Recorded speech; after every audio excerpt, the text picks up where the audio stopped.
देखें, a ball is release from top of a tower of height h metres. It takes t second to reach the ground. What is the position of the ball in t/3 seconds. देखो, इसने कहा है कि कोई ball है जो कि tower के ऊपर से क्या की जाती है, छोड़ दी जाती है. ठीक है, अब वो नीचे तक आने में कितना टाइम लेती है, t सेकेंड लेती है. कितना टाइम लेती है, t सेकेंड. और ऊपर से नीचे तक जो टावर की हाइट है वो कितनी है, h है.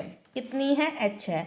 लेकिन वो क्वेश्चन कह रहा है कि जब ये बॉल कितना टाइम ले, t/3 टाइम ले, t/3, तो ये किस पोजीशन पे होगी. ठीक है, अब हम मान लेते हैं कि ये किस पोजीशन पे आ गई, इस पोजीशन पे आ गई. कितनी इसने हाइट ऊपर से और यहाँ तक इसने h' हाइट ले ली है. ठीक है बेटा, कुछ भी नहीं है. और यहाँ से हम देखेंगे कैसे हम सॉल्व करेंगे. देखो, ये है हमारी, ये हाइट है, तो हमारा फॉर्मूला क्या होता है, s = ut प्लस में हाफ AT². यही फॉर्मूला होता है हमारा. ठीक है, AT². अब यहाँ पे देखिए, यहाँ पे s डिस्टेंस कितनी कवर की, h कवर की, = इनिशियली क्या थी, बॉल वहाँ पे रेस्ट में थी, तभी तो हमने छोड़ी है. तो वहाँ पे इनिशियली वैल्यू कितनी हो गई, उसकी 0 हो गई. इनिशियली वेलोसिटी कितनी हो गई, 0 हो गई. 0 × t 0 ही हो गया, प्लस में हाफ. अब यहाँ पे एक्सेलेरेशन कितना है, जितनी एक्सेलेरेशन ड्यू टू ग्रेविटी से अर्थ उसे क्या कर रही है, नीचे खींच रही है. तो ए की वैल्यू क्या हो गई, g हो गई. और कितना टाइम ले रही है बॉल ऊपर से नीचे आने में, t टाइम ले रही है.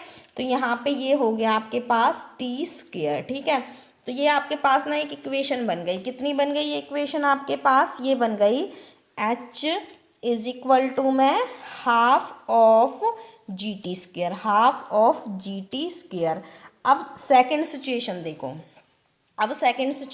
सेकंड सिचुएशन क्या कह रही है, सेकंड कह रही है ये कि h' हाइट को t/3 टाइम में क्या करती है, वो लेती है. ठीक है, कवर करती है. अब यहाँ पे हाइट h की जगह हमने कितनी ले ली, h' ले ली, = में यहाँ पे कितना हो गया बेटा, यहाँ पे हो गया हाफ ऑफ g.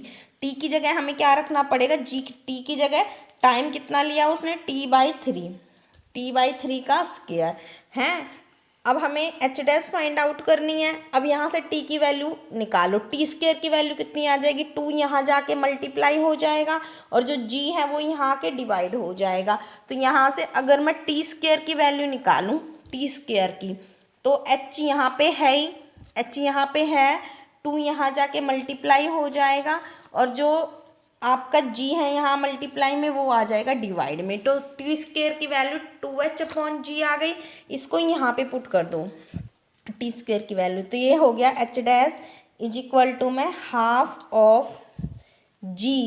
t² की वैल्यू कितनी आ गई वहाँ से, 2h/g. तो वैल्यू पुट कर दो 2h/g.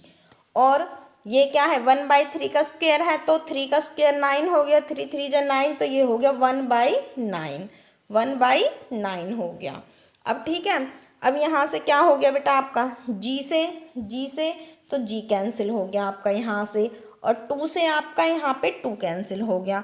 तो h' की वैल्यू क्या आ गई, h' की वैल्यू आ गई यहाँ से h/9. कितनी आ गई, h/9. ठीक है, अब अपना ऑप्शन देखिए.